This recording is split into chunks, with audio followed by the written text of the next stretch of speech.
ব্যক্তি হুজুরে পাক সাল্লাল্লাহু আলাইহি সাল্লামকে জিজ্ঞাসা করিলেন, ইয়া রাসূলুল্লাহ, সন্তানের উপর পিতামাতার হক তথা অধিকার কি? উত্তরে হুজুরে পাক সাল্লাল্লাহু আলাইহি সাল্লাম তাহাকে বলিলেন, তাহারা উভয় তোমার জন্য জান্নাত অথবা জাহান্নাম, অর্থাৎ তাদের অনুগত ও সেবা যত্নে বেহেশত নামক স্থান পাওয়া যায় এবং তাদের সাথে অশ্লীল ও অসন্তুষ্ট ব্যবহার জাহান্নামে পৌঁছে দেয়। আহমাদুহু ওয়া নুসাল্লি আলা রাসূলিহিল কারীম, আম্মা বা'দ, ফাআউযু বিল্লাহি মিনাশ শাইতানির রাজীম, বিসমিল্লাহির রহমানির রহিম, আনিশকুরনি ওয়া লিওয়ালিদাইক, সাদাকাল্লাহুল আযীম। وقال النبي صلى الله عليه وسلم هما جنتك أو نارك أو كما قال عليه الصلاة والسلام।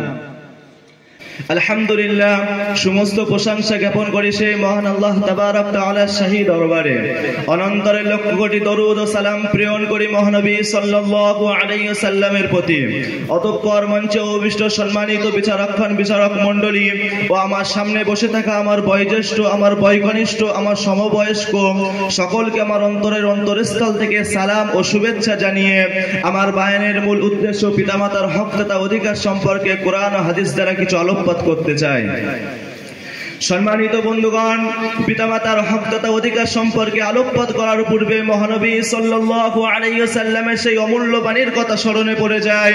ইবনে মাজাহ শরীফে হযরত উমামা রাদিয়াল্লাহু তাআলা আনহুর পুত্র বর্ণনা করেন, আন্না রাজুলান ক্বালা ইয়া রাসূলুল্লাহ সাল্লাল্লাহু আলাইহি ওয়াসাল্লাম মা হাক্কুল ওয়ালিদাইনি আলা ওয়ালাদিহিমা, অর্থাৎ এক ব্যক্তি হুজুরে পাক সাল্লাল্লাহু আলাইহি সাল্লামকে জিজ্ঞাসা করিলেন, ইয়া রাসূলুল্লাহ, সন্তানের উপর পিতামাতার হক তথা অধিকার কি?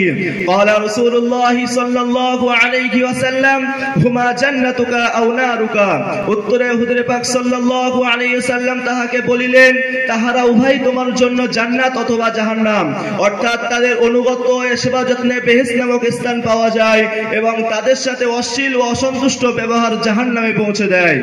সম্মানিত বন্ধুগণ, শুধু তাই নয়, পিতামাতার অনুগত ও সেবা যত্নের গুরুত্ব সম্পর্কে বলা হয়েছে, যতক্ষণ না পর্যন্ত জিহাদ ফরজে আইন হয়, ফরজে কিফায়ের স্তরে থাকে, ততক্ষণ পর্যন্ত পিতামাতার অনুমতি ব্যতীত কোনো সন্তানের জন্য জিহাদে যোগদান করা বৈধ নয়।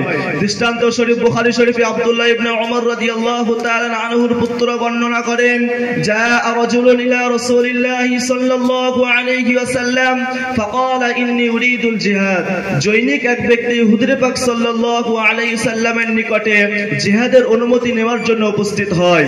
ক্বালা রাসূলুল্লাহ সাল্লাল্লাহু আলাইহি ওয়াসাল্লাম আহাইয়ুন আবাওয়াকা, হুজুর পাক সাল্লাল্লাহু আলাইহি ওয়াসাল্লাম সেই ব্যক্তিকে জিজ্ঞাসা করিলেন, তোমার পিতামাতা কি জীবিত আছেন? ক্বালা নাআম, সেই ব্যক্তি বললেন, জি হ্যাঁ, জীবিত আছেন। ক্বালা রাসূলুল্লাহ সাল্লাল্লাহু আলাইহি ওয়াসাল্লাম ফাদাইহুমা ফাজাহিদ, হুজুর পাক সাল্লাল্লাহু আলাইহি ওয়াসাল্লাম তাহাকে বলিলেন, তাহলে যাও, তুমি তাদের খেদমত বা সেবা যত্নে আত্মনিয়োগ করেই জিহাদ করো, অর্থাৎ তাদের খেদমত বা সেবা যত্নের মাধ্যমেই তুমি জিহাদের সওয়াব পেয়ে থাকবে। সুবহানাল্লাহ। সরকারে দো আলম সাল্লাল্লাহু আলাইহি ওয়াসাল্লাম পিতামাতার মর্যাদা কতই না উচ্চ স্থানে দিয়েছেন। এই জন্য আল্লাহ তাআলা পবিত্র কোরআনে স্বয়ং কৃতজ্ঞতা ও শুকরিয়া নির্দেশের সঙ্গে সঙ্গে পিতামাতার হক তথা অধিকার আদায় করার কথা সুস্পষ্ট এবং কঠোরভাবে নির্দেশ দিয়েছেন। সূরা লোকমানের 14 নম্বর আয়াতে ঘোষণা করলেন, আনিশকুরলি ওয়া লিওয়ালিদাইক, অর্থাৎ তোমরা আমার কৃতজ্ঞতা ও শুকরিয়া আদায় করো এবং তোমার পিতামাতার শুকরিয়া আদায় করো। সম্মানিত বন্ধুগণ, উল্লেখিত আয়াত দ্বারা প্রমাণিত হয় যে আল্লাহ তাআলার ইবাদত উপাসনার পর পিতামাতার অনুগত সেবা যত্ন সর্বাধিক গুরুত্বপূর্ণ। সুতরাং আল্লাহ তাআলার প্রতি কৃতজ্ঞতা হওয়ার নাই, পিতামাতার প্রতি কৃতজ্ঞতা হওয়া অপরিহার্য, আমাদের একান্ত কর্তব্য দায়িত্ব।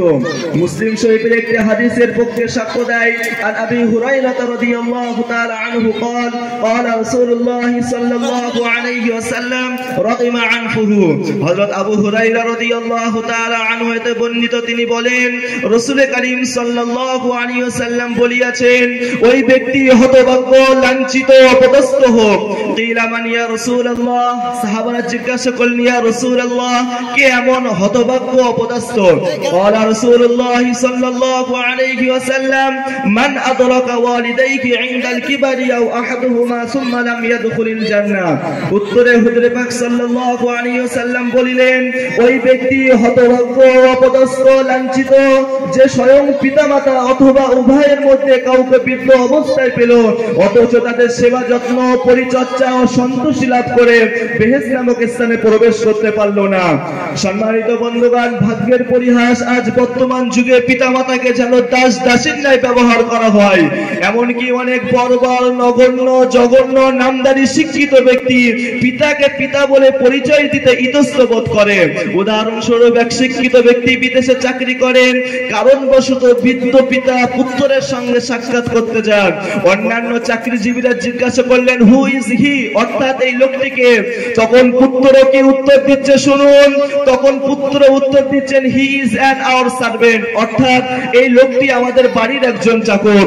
বড়ই দুঃখের বিষয়, বড়ই পরিতাপের বিষয়, সৃষ্টির সেরা মানব পিতামাতার মতো অমূল্য সম্পদকে আজও চিনল না।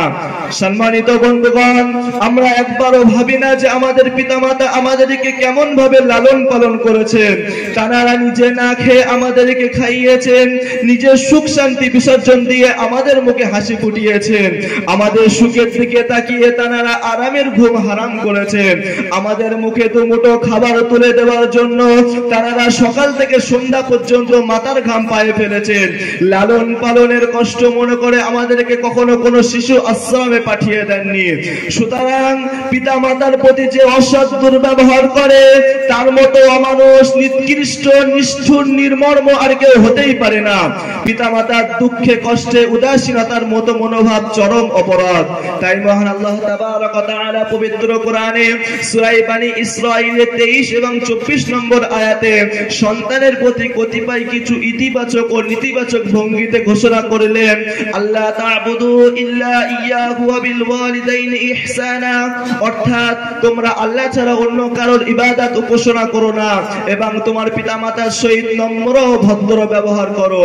দ্বিতীয় নির্দেশ দিয়েছেন, ফালা তাকুল লাহুমা উফ, তাদেরকে উফ শব্দ বলবে না, অর্থাৎ তাদেরকে নিপীড়ন, অর্থাৎ পিতামাতার সাথে নম্র ও সৎ ব্যবহার করিবে।